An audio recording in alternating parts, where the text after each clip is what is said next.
Welcome to plant sapiens. So നമ്മൾ എടുത്തുകൊണ്ടിരിക്കുന്നത് tissue culture, ബയോടെക്നോളജിയിൽ വരുന്ന ടിഷ്യൂ കൾച്ചർ എന്ന് പറയുന്ന ആ ഒരു ടോപ്പിക്കിൽ വരുന്ന അടുത്ത ഏരിയ ആണ് സൊമാറ്റിക് എംബ്രിയോജെനിസിസ് എന്ന് പറയുന്നത്.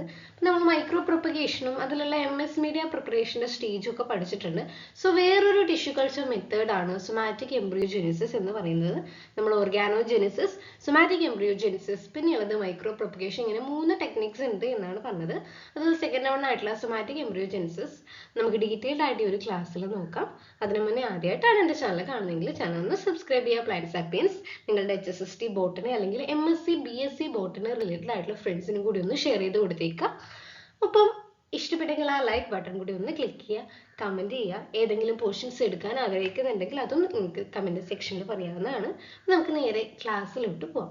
അപ്പം എന്താണ് സൊമാറ്റിക് എംബ്രിയോജെനിസിസ് എന്ന് പഠിക്കേണ്ടതുണ്ട്. അപ്പം ഈ ഒരു പ്രോസസ്സിന് ഒരു ഡെഫിനിഷൻ കൊടുത്താൽ it's a process where a somatic cell transforms into a totipotent embryonic cell capable of producing an embryo under right condition. So ഈ ഒരു ഡെഫിനേഷനിൽ 2 ടേംസ് കൊടുത്തിട്ടുണ്ടല്ലേ. എന്താണ് സൊമാറ്റിക് സെൽ എന്ന് അറിഞ്ഞിരിക്കണം, എന്താണ് ടോട്ടിപൊട്ടന്റ് എംബ്രിയോണിക് സ്റ്റെം സെൽ. അപ്പം നമ്മളൊരു ടിഷ്യൂ കൾച്ചർ പഠിക്കുമ്പോൾ first ആ ഒരു പ്രിൻസിപ്പിളിൽ പറയുന്ന ഫസ്റ്റ് ടേം എന്ന് പറയുന്നത് ടോട്ടിപൊട്ടൻസി ആണ്. അതായത് പ്ലാന്റ് സെൽസിന്, പ്ലാന്റ് ടിഷ്യൂസിന് ഡെവലപ്പ് ചെയ്തിട്ട് റീജനറേഷനും ഡിഫറൻഷിയേഷനും ഒക്കെ നടത്തിയിട്ട് ഒരു ഹോൾ പ്ലാന്റ് ആയിട്ട് മാറാനുള്ള എബിലിറ്റി ഉണ്ട്. അതിനെയാണ് ഈ ടോട്ടിപൊട്ടൻസി എന്ന് പറയുന്നത്. the ability of a plant cell to develop into whole. അതിനാണ് നമ്മൾ ടോട്ടിപൊട്ടന്റ് ആയിട്ടുള്ള സെല്ല് എന്ന് പറയുന്നത്.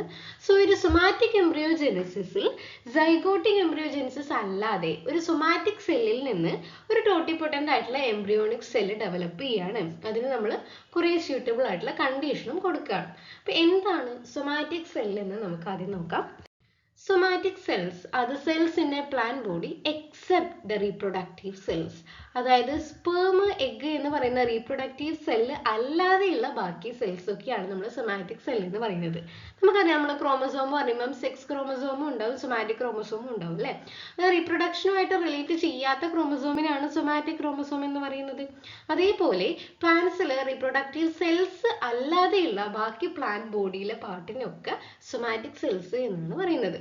അപ്പോൾ ഈ ഒരു സൊമാറ്റിക് സെൽസ് എന്ന് പറയുന്നത് കുറേ സ്പെഷ്യൽ ടൈപ്പ് ഉണ്ട്. അതായത് റൂട്ട് സെൽ ആകാം, ലീഫിന്റെ സെല്ലാകാം, ഫ്ലവർ സെൽസ് ആകാം. അങ്ങനെയുള്ള കുറേ സ്പെസിഫിക് റോളിൽ ഏത് സെൽസും ഏത് പാർട്ട് എടുത്താലും അതൊക്കെ സൊമാറ്റിക് സെല്ലാണ്. പിന്നെ സൊമാറ്റിക് സെല്ലിന്റെ പ്രത്യേക അവ ഡിപ്ലോയിഡ് ആണ് അല്ലേ. ഡിപ്ലോയിഡ് ആയിട്ടുള്ള സെല്ലിൽ നിന്നാണ് നമ്മൾ എംബ്രിയോ ഡെവലപ്പ് ചെയ്യുന്നത്. ചില കേസിൽ അത് പോളിപ്ലോയിഡും ആകാം. ഓക്കെ, രണ്ടെണ്ണിലെ കൂടുതലുള്ള കേസസും ഉണ്ട്. അപ്പൊ ഡിപ്ലോയിഡ് ആയിട്ടുള്ള സൊമാറ്റിക് സെല്ലിൽ നിന്നാണ് നമ്മൾ എന്ത് പറയുന്നത്, എംബ്രിയോ ഡെവലപ്പ് ചെയ്യുന്നത്. നമ്മൾ സാധാരണ രീതിയിൽ മോസ്റ്റ് കോമൺ ആയിട്ട് സൈഗോട്ടാണ്, സൈഗോട്ടിൽ നിന്നാണ് നമ്മൾ എംബ്രിയോ ഡെവലപ്മെന്റ് ഒക്കെ പഠിച്ചതല്ലേ. ഇവിടെ സൈഗോട്ട് ഡെവലപ്മെന്റ് അല്ലാതെ സൊമാറ്റിക് സെല്ലിൽ നിന്ന് എംബ്രിയോ ഡെവലപ്പ് ചെയ്യുന്നു. അതാണ് ഈ ഒരു സൊമാറ്റിക് എംബ്രിയോജെനിസിസിന്റെ പ്രത്യേകത എന്ന് പറയുന്നത്. അപ്പൊ നമുക്ക് നോക്കാം. ആദ്യം ഈ ഒരു സൊമാറ്റിക് എംബ്രിയോജെനിസിസ് എന്ന് പറയുന്നത് 2 ടൈപ്പ് ഉണ്ട്. നമ്മൾക്കറിയാം ടിഷ്യൂ കൾച്ചർ 2 ടൈപ്പ് ഉണ്ട്. അതിൽ ഒന്നാമത്തത് ഇൻഡയറക്റ്റ് സൊമാറ്റിക് എംബ്രിയോജെനിസിസ് ആണ്. അതാണ് നമ്മൾ ഇന്ന് പഠിക്കുന്ന കോമൺ ആയിട്ടുള്ള ഒരു എംബ്രിയോജെനിസിസിന്റെ മെത്തേഡ് അല്ലെങ്കിൽ ടിഷ്യൂ കൾച്ചർ മെത്തേഡാണ് ഇൻഡയറക്റ്റ്. അതായത് അവിടെ ഒരു ഇന്റർമീഡിയറ്റ് ആയിട്ടുള്ള സ്റ്റേജ് കാണുന്നുണ്ട്. ഈ പിക്ചറിൽ കാണിച്ചേക്കുന്ന പോലെ ഇന്റർമീഡിയറ്റ് ആയിട്ടുള്ള ഒരു അൺഡിഫറൻഷിയേറ്റഡ് മാസ് ഓഫ് സെൽസ് ആയിട്ടുള്ള കാലസ് ഫോം ചെയ്യുന്നു. ആ കാലസ് ഫോം ചെയ്യുന്ന ആ ഒരു ടൈപ്പിനെയാണ് ഇൻഡയറക്റ്റ് ആയിട്ട് സൊമാറ്റിക് എംബ്രിയോജെനിസിസ് എന്ന് പറയുന്നത്. ദെൻ സെക്കൻഡ് മെത്തേഡാണ് ഡയറക്റ്റ് എംബ്രിയോജെനിസിസ്. ഈ ഒരു ഡയറക്റ്റ് എംബ്രിയോജെനിസിസ് എന്ന് പറയുമ്പോൾ ഒരു എക്സ്പ്ലാന്റ് നമ്മൾ സെലക്ട് ചെയ്യുന്ന ആ ഒരു പ്ലാന്റ് പാർട്ടിൽ നിന്ന് ഡയറക്റ്റ്ലി എംബ്രിയോ ഫോം ചെയ്യാണ്. അപ്പോൾ ആ ഒരു എക്സ്പ്ലാന്റിന് നമ്മൾ ആ ഒരു കേസിൽ ഡയറക്റ്റ് എംബ്രിയോജെനിസിസിൽ നമ്മൾ എക്സ്പ്ലാന്റിന് പറയുന്ന പേരാണ് പ്രീ എംബ്രിയോജെനിക് ഡിറ്റർമൈൻഡ് സെൽസ്, PEDC എന്നൊക്കെയാണ് പറയാം. അവിടെ കാലസ് ഫോർമേഷൻ നടക്കുന്നില്ല.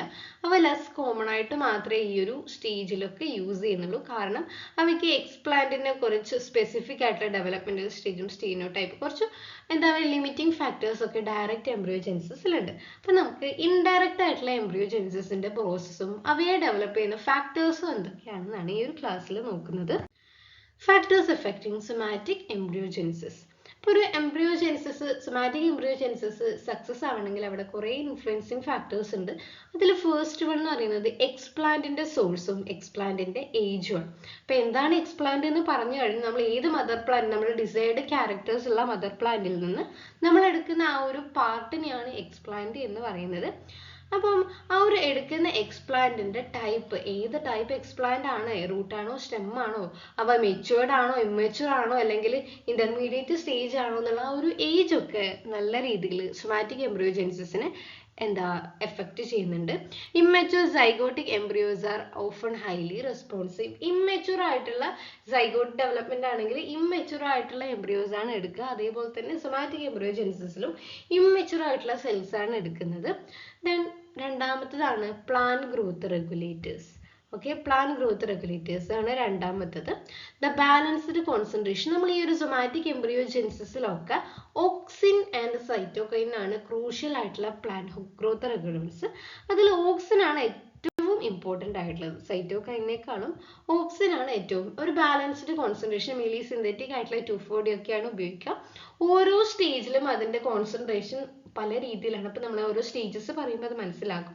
ആ കണക്കായിട്ടുള്ള ഓക്സിന്റെ കോൺസെൻട്രേഷൻ ആയിരിക്കണം നമ്മൾ കൊടുത്തോണ്ടിരിക്കുന്നത്. ദെൻ നെക്സ്റ്റ് വൺ ജീനോടൈപ്പ് ആണ്. അതായത് the plants genetic makeup effect the ability of producing somatic embryo. Somatic embryo produce ചെയ്യാൻ എഫക്ട് ചെയ്യുന്ന ആ ഒരു പ്ലാന്റ്, നമ്മൾ എടുത്ത പ്ലാന്റിന്റെ ജനറ്റിക് മേക്കപ്പ് നല്ല രീതിയിലായിരിക്കണം. ദെൻ കൾച്ചറൽ കണ്ടീഷൻ, അതായത് ലൈറ്റ്, ടെമ്പറേച്ചർ, നൈട്രജൻ സോഴ്സ്, അങ്ങനെയുള്ള ഒരു ഒപ്റ്റിമൈസ്ഡ് കൾച്ചറൽ ലാബ് കണ്ടീഷൻ ഒക്കെ നമ്മൾ പ്രൊവൈഡ് ചെയ്താൽ മാത്രമേ സൊമാറ്റിക് എംബ്രിയോജെനിസിസ് സക്സസ് ആവുള്ളൂ. നമുക്ക് സ്റ്റേജിലോട്ട് പോവാം. സ്റ്റേജസ് ഓഫ് സൊമാറ്റിക് എംബ്രിയോജെനിസിസിൽ അത് ഫസ്റ്റ് വൺ എന്ന് പറയുന്നത് ഇൻഡക്ഷൻ ആൻഡ് കാലസ് ഫോർമേഷൻ ആണ്.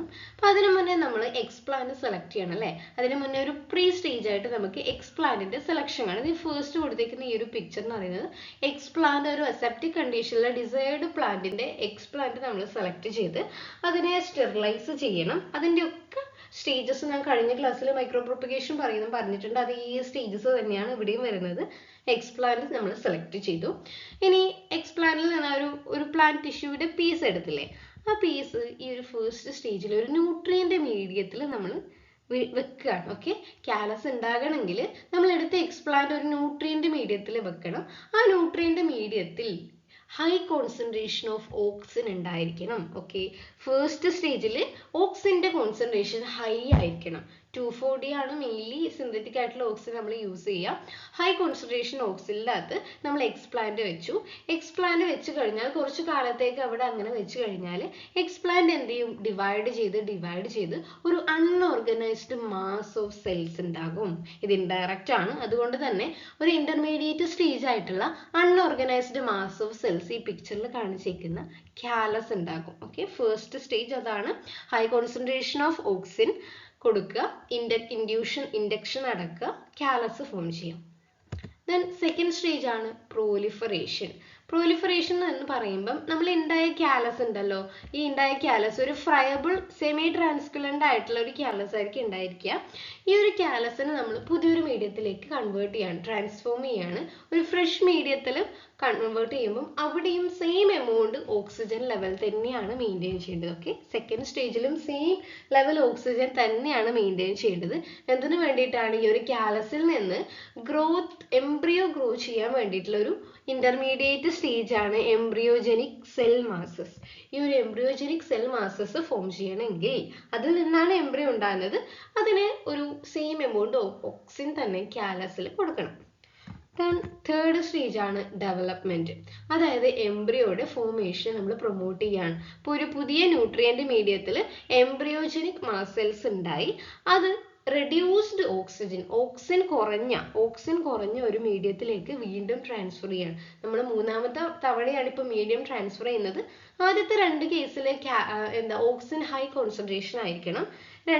മൂന്നാമത്തെ ആയിട്ടുള്ള കേസിൽ റെഡ്യൂസ്ഡ് അല്ലെങ്കിൽ ഓക്സിൻ ഇല്ലാത്ത ഒരു മീഡിയത്തിലേക്ക് എംബ്രിയോജനിക് മാസ് സെൽസ് ഉണ്ടായിട്ടുള്ള കാലസിനെ നമ്മൾ ട്രാൻസ്ഫർ ചെയ്തു.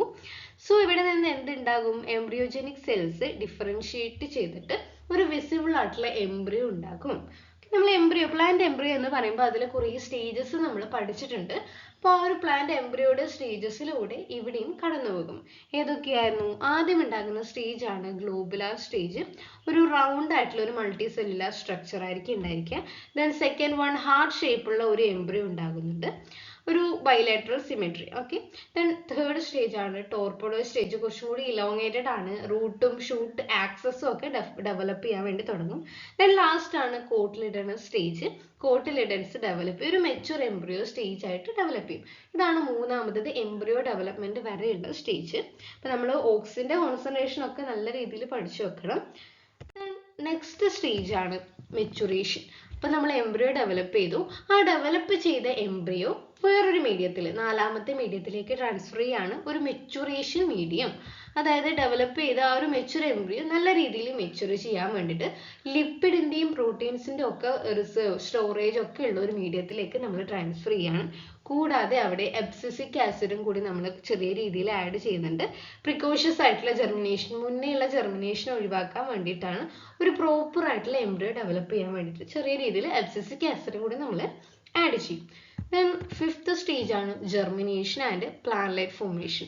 സോ ആ ഒരു സൊമാറ്റിക് എംബ്രിയോ, ഇപ്പൊ ഉണ്ടായ എംബ്രിയോ എന്ന് പറഞ്ഞാൽ നമ്മൾ ആക്ച്വൽ എംബ്രിയോ സൈഗോട്ടിക് എംബ്രിയോ അല്ല, സൊമാറ്റിക് ആയിട്ടുള്ള എംബ്രിയോ ആണ്. ആ ഒരു സൊമാറ്റിക് എംബ്രിയോ മെച്യൂർ ആയ ശേഷം ജെർമിനേഷൻ മീഡിയത്തിലേക്ക്, അഞ്ചാമത്തെ മീഡിയത്തിലേക്ക് നമ്മൾ ട്രാൻസ്ഫർ ചെയ്യാണ്. അവിടെ ഹോർമോൺസ് ഒക്കെ വളരെ കുറവാണ്, അബ്സിസിക് ആസിഡ് അങ്ങനെയുള്ള ഹോർമോൺസ് ഒന്നും ഇല്ല. ആ ഒരു മീഡിയത്തിൽ വെച്ചിട്ട് ഷൂട്ടും റൂട്ടും ഫോർമേഷൻ നടക്കുകയാണ്. ഓക്കെ. ഈ ഒരു ഷൂട്ട് റൂട്ട് ഫോർമേഷൻ നടന്നേരം ഒരു കംപ്ലീറ്റ് പ്ലാന്റ്ലെറ്റ് ആയിട്ട് മാറും. ഈ ചിത്രത്തിൽ കാണിച്ചേക്കുന്ന ഒരു പ്ലാന്റ്ലെറ്റ് ആയിട്ട് മാറുകയാണ്. ഇതാണ് അഞ്ചാമത്തെ സ്റ്റേജ്. ദെൻ സിക്സ്ത് സ്റ്റേജ് ആണ് അക്ലിമറ്റൈസേഷൻ. നമ്മളൊരു പ്ലാന്റ്ലെറ്റ്, ഒരു കംപ്ലീറ്റ് പ്ലാന്റ്ലെറ്റ് ഡെവലപ്പ് ചെയ്ത് കഴിഞ്ഞാൽ അതിന് നമ്മൾ ആ ഒരു ലാബ് കണ്ടീഷനിൽ നിന്ന് പുറത്തേക്ക് എടുക്കുകയാണ്. പുറത്തെടുത്ത് അവിടെ അക്ലിമറ്റൈസേഷനും അഡാപ്റ്റേഷനും നടക്കണമെങ്കിൽ നമ്മളൊരു ഗ്രീൻ ഹൗസ് ഏരിയയിലായിരിക്കണം ഈ ഒരു പ്ലാന്റ്ലെറ്റ് ട്രാൻസ്ഫർ ചെയ്യേണ്ടത്. അതായത് പെട്ടെന്ന് നമ്മൾ ഈ ഒരു ഡയറക്റ്റ് എൻവയോൺമെന്റൽ കണ്ടീഷനിൽ കൊടുത്താൽ അവർക്ക് അവിടെ അഡാപ്റ്റ് ചെയ്യാൻ പറ്റില്ല. കാരണം അവർ ഇൻവിട്രോ ആയിട്ട് വളർന്ന ആൾക്കാരാണ്. സോ അവരുടെ അഡാപ്റ്റബിലിറ്റി കൂട്ടാൻ വേണ്ടിയിട്ട് ഒരു ഗ്രീൻ ഹൗസ് എൻവയോൺമെന്റിൽ വെച്ചിട്ട് അവയെ വളർത്തിയെടുത്ത് ഒരു പ്ലാന്റ്ലെറ്റ്, ഒരു സോയിലിൽ വളർത്തിയെടുക്കുകയാണ്. പുതിയ ഡിസൈഡ് ക്വാളിറ്റീസ് ഉള്ള ടിഷ്യൂ കൾച്ചർ പ്രൊഡക്റ്റ് അവിടെ ഉണ്ടാകുകയാണ്. ഇതാണ് സൊമാറ്റിക് എംബ്രിയോജെനിസിന്റെ ഡീറ്റെയിൽഡ് ആയിട്ടുള്ള സ്റ്റെപ്സ് എന്ന് പറയുന്നത്.